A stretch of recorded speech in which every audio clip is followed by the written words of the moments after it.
കനത്ത മഴ തുടരുന്ന ഇടുക്കിയിൽ കൂടുതൽ ദുരിതാശ്വാസ ക്യാമ്പുകൾ തുറന്നു. 13 ക്യാമ്പുകളിലായി 200ഓളം പേരെയാണ് മാറ്റിപ്പാർപ്പിച്ചത്. മഴ തുടർന്നാൽ കൂടുതൽ ആളുകളെ ക്യാമ്പുകളിലേക്ക് മാറ്റേണ്ടി വരുന്ന സാഹചര്യവുമുണ്ട്. ദേശീയപാതയിൽ മണ്ണിടിച്ചിലിനെ തുടർന്ന് 30-ലധികം പേരെ കീരിത്തോട്ടിലെ ദുരിതാശ്വാസ ക്യാമ്പുകളിലേക്ക് മാറ്റിയിട്ടുണ്ട്. കീരിത്തോട്ടിൽ നിന്ന് രാഹുൽ സുരേഷ് തയ്യാറാക്കിയ റിപ്പോർട്ട് കാണാം.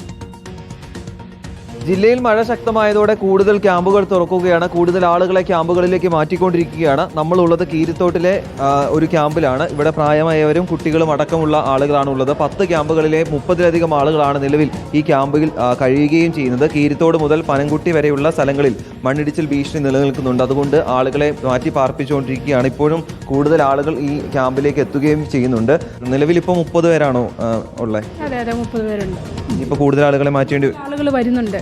ഇന്ന് വൈകുന്നേരം ആകുമ്പോൾ കൂടുതൽ ആളുകൾ വരും. വേറെ ഫാമിലി വരാമെന്ന് രാവിലെ എന്നെ വിളിച്ചു പറഞ്ഞിട്ടുണ്ട്. ഇപ്പോൾ ഈ പനംകുട്ടി തൊട്ട് കീരിത്തോട് വരെയുള്ള ഏതൊക്കെ സ്ഥലങ്ങളിലെ ആളുകളാണ്? കീരിത്തോട് പകുതിപ്പാലം, കീരിത്തോട് ചപ്പാത്ത് ഭാഗം, പെരിയാർവാലി ഭാഗം അവിടെയുള്ള ആളുകളാണ് കൂടുതലും വന്നിരിക്കുന്നത്. എപ്പോഴാണ് ക്യാമ്പിലേക്ക് വന്നേ? ഞങ്ങൾ ഇന്ന് 3-ാമത്തെ ദിവസമായി വന്നിട്ട്. ഒരൊറ്റ ദിവസം മഴ കൊണ്ടാണ് ഞങ്ങളുടെ വീടിൻ്റെ പരിസരങ്ങളും ഇവിടെ വീടിൻ്റെ അടുത്തുള്ള സ്ഥലങ്ങളും ഇടിഞ്ഞു പൊളിഞ്ഞ് മൊത്തം റോഡ് വരെ ബ്ലോക്കായി. പിന്നെ ഞങ്ങളുടെ വീട്ടിലൊന്നും കിടക്കുക ഈ അടുത്ത് ഇവിടെ ഉള്ളവരുടെ തന്നെ എല്ലാവരുടെയും വീടിൻ്റെ മുകളിൽ കല്ലുകളും ഇളകി മണ്ണുകളൊക്കെ വീണ്ടും കയറിയൊക്കെ ഇരിക്കുകയാണ്. അങ്ങനെ ഇരിക്കുക. അതുകൊണ്ടാണ് ഞങ്ങളുടെ വീട്ടിനെ കൊണ്ട് ഞങ്ങളോട് പോകുന്നതാണ്. അമ്മ എപ്പോഴാണ് വന്നേ? ഞങ്ങൾ വന്നിട്ട് 3-4 ദിവസമായി. എന്നാ ചെയ്യണേ? ഞങ്ങൾ രോഗികളെ എങ്ങനെ അവിടെ കിടക്കും? ഞങ്ങൾക്ക് കിടക്കാൻ പറ്റില്ല.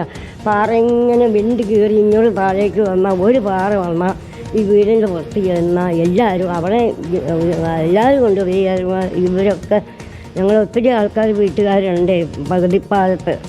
അങ്ങനെയുള്ള ആളുകളൊക്കെ എങ്ങനെ ഞങ്ങൾ അവിടെ കിടക്കണം? ഞങ്ങൾക്ക് കിടക്കാൻ ഒരു നിർവാഹവുമില്ല. ഞങ്ങൾക്ക് എവിടെയെങ്കിലും ഒരു 5 സെൻറ്റ് സ്ഥലവും ഒരു പേരെയും കിട്ടിയെങ്കിൽ മതിയാകും. വീടിനെന്തെങ്കിലും മണ്ണിടിച്ചിൽ പ്രശ്നമുള്ളതുകൊണ്ടല്ലേ? ഭിത്തിയെല്ലാം തറയെ വിണ്ട് കയറി, ഭിത്തിയെല്ലാം വിണ്ട് കയറി. നമ്മുടെ എപ്പോഴും പല പ്രാവശ്യം കല്ല് വന്നു, മുകളിൽ നിന്ന് മല പോലെ ഇരിക്കുന്ന കല്ല് വന്ന് ഇടിച്ചിട്ടാണ് ഈ പ്രശ്നങ്ങളൊക്കെ ഉണ്ടാകുന്നത്. അവിടെ അടുത്ത് തന്നെ 2 പ്രാവശ്യം ഉരുള് പൊട്ടി. എല്ലാ പ്രശ്നവും ഞങ്ങളൊരു ഡേഞ്ചർ മേഖലയാണ്. ഈ 2010 കഴിഞ്ഞ പിന്നെ ഇങ്ങനെ അനങ്ങുമ്പോൾ ഇങ്ങനെ മഴ പെയ്യാൽ അപ്പം തന്നെ കല്ല് വിട്ട് വരികയാണ്. ഞങ്ങൾ റോഡിൻ്റെ അടിഭാഗത്താണ് താമസിക്കുന്നത്. അപ്പോൾ റോഡിന് മേലെ ഇങ്ങനെ പാറയും മണ്ണും എല്ലാം കൂടിയിരിക്കുന്ന സ്ഥലങ്ങളാണ്. അതൊക്കെ ചെന്ന് കണ്ടാൽ മനസ്സിലാകും. പാറ മലയാണ് മൊത്തം. അതേക്കൊണ്ട് ബോൾട്ട് കല്ലുകളിരിക്കുകയാണ്. അതും അതിലൂടെ കല്ലാണ് ഈ കഴിഞ്ഞ ദിവസം 2-3 പോന്നു. അതിനുശേഷം വീണ്ടും ഉരുള് പൊട്ടി അതിന് മേളിലേക്ക്. അപ്പോൾ വീടിൻ്റെ പരിസരത്തെ കാണാം. വീട്ടിലേക്ക് ആടിയില്ല, വീടിൻ്റെ അടുത്തൂടെ വന്നാണ് ഒഴുകി പോയിരിക്കുന്നത്.